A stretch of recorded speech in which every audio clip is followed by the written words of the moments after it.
Hi everybody.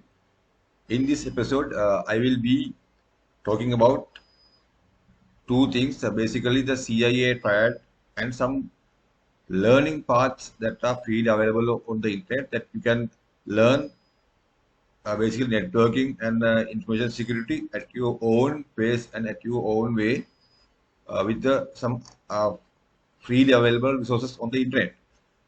In this episode, I will be doing in two languages. One is English, another one is my native language, which is Sinhala, because I am from Sri Lanka. If somebody outside of Sri Lanka or maybe from other countries is watching or referring my video, then I am doing this same session in two languages, English and Sinhalese. Let's go ahead and see what are the things that are covered by this episode. The first one is CIA Triad, a very basic concept that is taught in or available in information security. Without knowing the basic concept of this CIA Triad, I think it is not fulfilling the knowledge or the skills that a cybersecurity or information security professional has to achieve. And other one is a learning platform that is available on the internet that you can gather some valuable knowledge.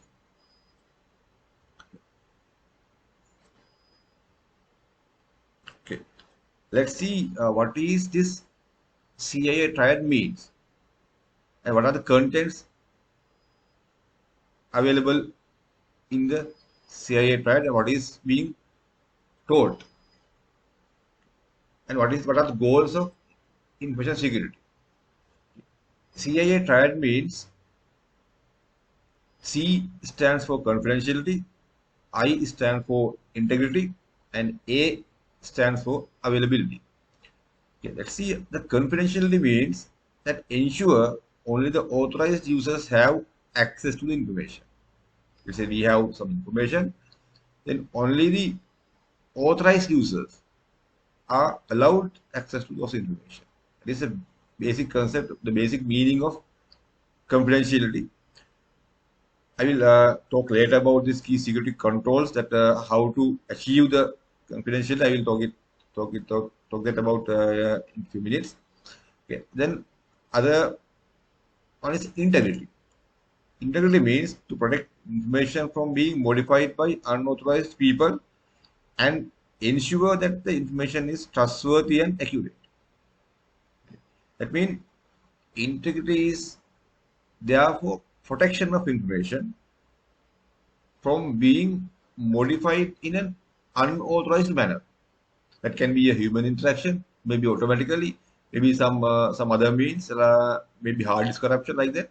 That is there to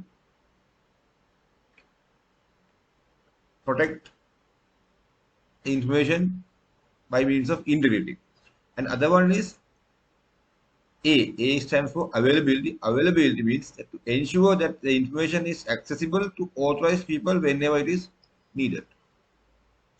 Let's say some person has or he needs to access his data on a computer, then when he wants to do that, he should be able to get it once he needed. That is called availability. If he can't get that when it is required, then that is not available at the moment. Now, I will go through the security controls or the means that how those CIA is achieved. For confidentiality, we have the security controls. One is encryption and passwords. We all are aware that what are the password means. And IAM means identity and access management, technical controls, and physical controls. Technical controls means whatever the controls that we put in place using software or maybe hardware. And the physical controls mean what are the barriers? Maybe we can say that CCTV cameras, example of physical control, door locks are physical controls like that. Integrity is is obtained or achieved by hashing. We'll talking about late in the later session about hashing in deeply, and secure backups and access control. And availability is achieved by backups, DR, that means disaster recovery, uh, redundancy, and failover. We will be talking each of these points in the later sessions, so don't worry about that.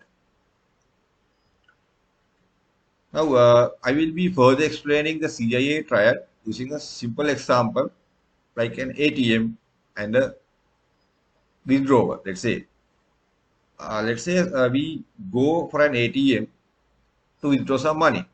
So let's apply the CIA triad concept to this scenario. One is verification or confidential. Once you go to the ATM, you verify. You are verified by the ATM machines using your ATM card and your PIN. Your ATM card but can be given to anyone, but you don't give your PIN to anyone else. That is said. That is we can say confidential. What is the confidential? The PIN, and you can it is required to keep your ATM card as a confidential asset. Now we have learned what is the meaning of confidentiality. That you don't reveal those things to other unauthorized or untrusted parties. Integrity. We can say you have withdrawn, let's say, $1,000. Maybe which guy he withdraws $1,000 from his bank account, and let's say he had $5,000 in the balance before he withdraw. Then after withdrawal, he checked the balance and he found the balance should be $4,000. He withdraws $1,000, then the bank balance should be $4,000. Okay. Let's say in a while ago, after a while, he rechecked his balance and found that is not 4,000, that is $3,000. So how then he is amazed how that has happened. A while ago it was 4,000, now it has less than that. So integrity means that whatever the transaction should be genuine and it is not that's not being modified unauthorizedly. And I think you have further understood what is integrity. And availability. Availability means whenever you want to withdraw your money, whatever the bank ATM you visit there and you enter your card, and you must be able to do a transaction.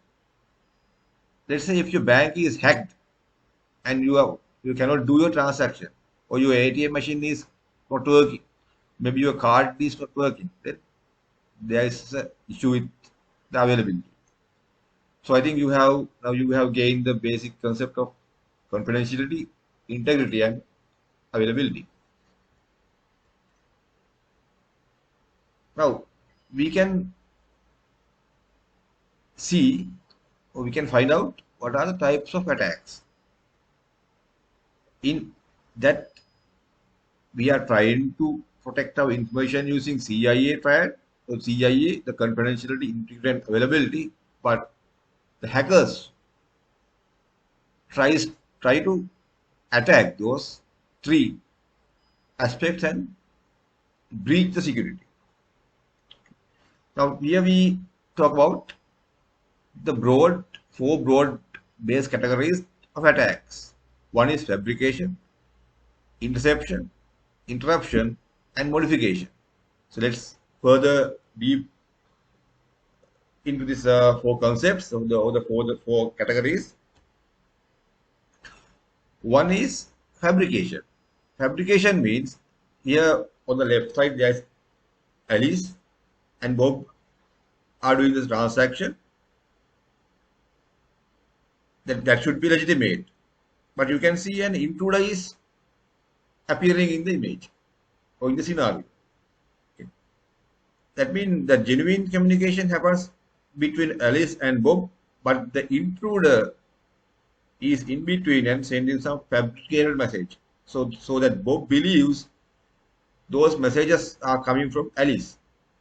But that is not like that. The attacker or the intruder is sending fabricated messages to Bob, pretending to be Alice. So Bob believes that is Alice. He's talking to Alice. Now there are some few examples of fabrication attacks. SQL injection.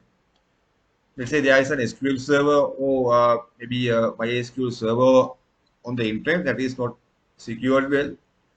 Someone can inject some queries.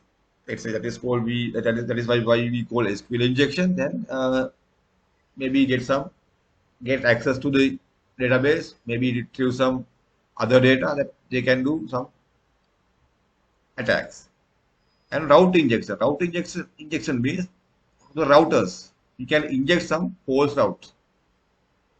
In routers there are something called routing tables. If you have learned uh, basic networking, there are routers on the internet or maybe at your home that you connect you to the internet. That the attackers can inject some false route to the router that they can direct your traffic to their maybe their network or their PC or whatsoever.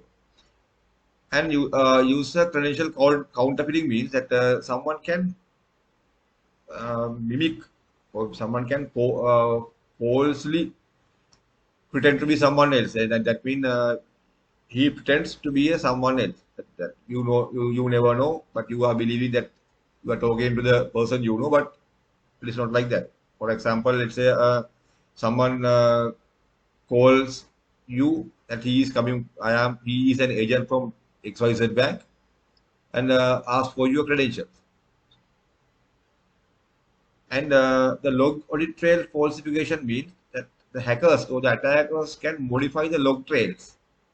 For example, let's say they have hacked into a server and they modify the logs that to cover they have attacked the server. That means they'll modify or remove or alter the logs in the server that uh, they are hiding behind. And email spoofing means that they are sending spoof emails, the fake emails that pretend to be some legitimate emails. Now, how we can mitigate such attacks? We can use authentication and authorization mechanisms using firewall, using digital signatures. That is some other concept that we have to talk in deeply. Now, interception attacks.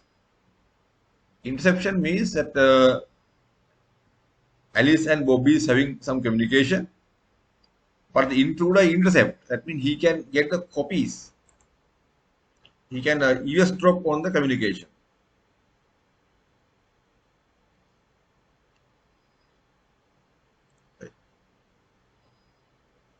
Let's say Alice is sending some message, hello to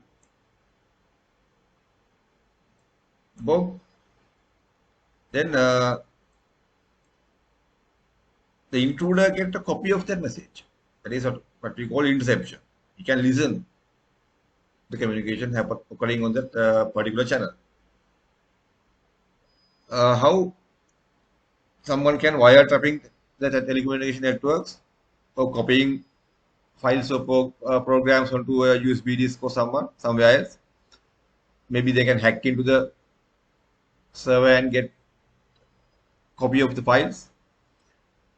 Obtaining copies of messages for later replay. That is called replay message. The replay means he get the copy and keep it. On a later point of time, he repeat the communication using that copied data. That is we call replay attacks. Packet sniffing and key logging. Packet sniffing means they can capture the packets, the data packets they can capture and record, or they can keep them for further analyze or further investigations. And keylogging means they can capture the key strokes entered on your keyboard.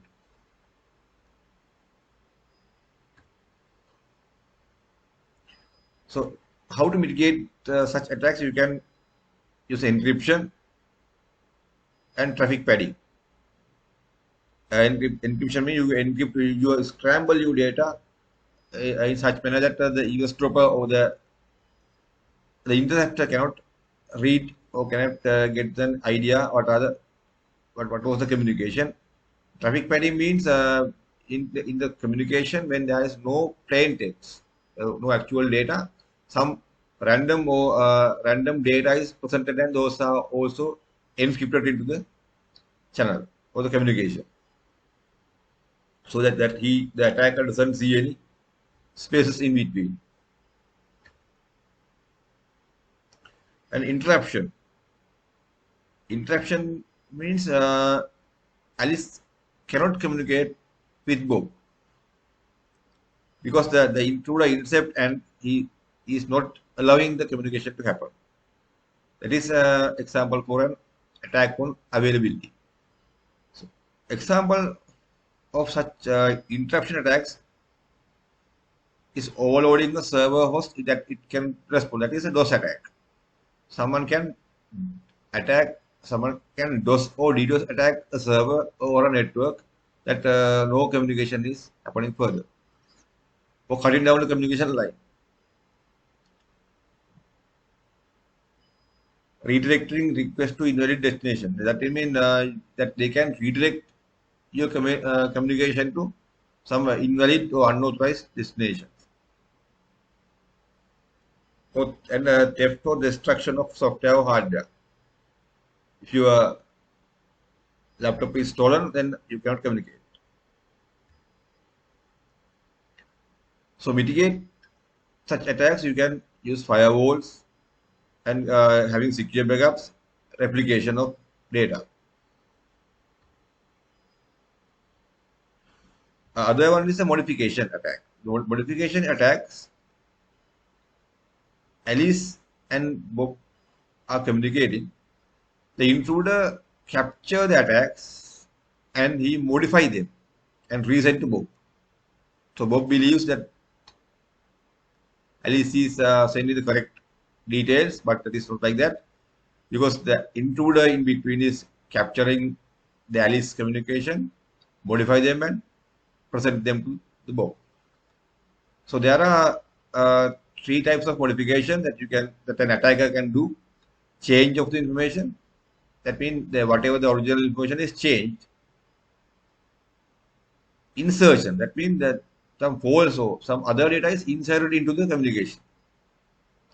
So let's say that he can fabricate some information and inject to the communication. Deletion. Some parts are removed from the communication. So example, modifying of the contents of message in the network, changing information on stored data. Let's say you have an Excel file with some account details, then someone can modify the data and save it back. Altering programs so they perform differently. You can modify your exe program on your hard disk or on your computer, and it is performing in an unexpected manner. Reconfiguring the system hardware or network topology. That means they can reconfigure some configurations to achieve the attackers or the intruders' goals.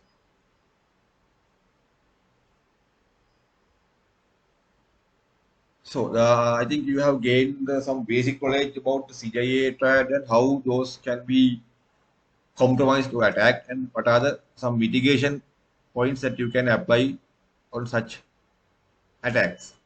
So there is a very big concern about how to learn the cybersecurity.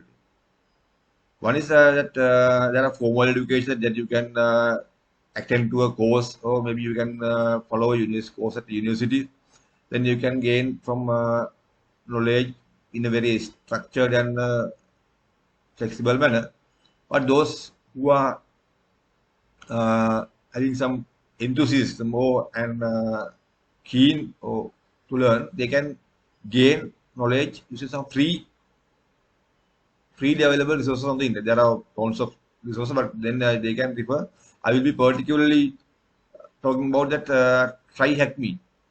There's a site that you can get your subscription, or you can freely join, and there are some freely available material that you can refer and learn your basics.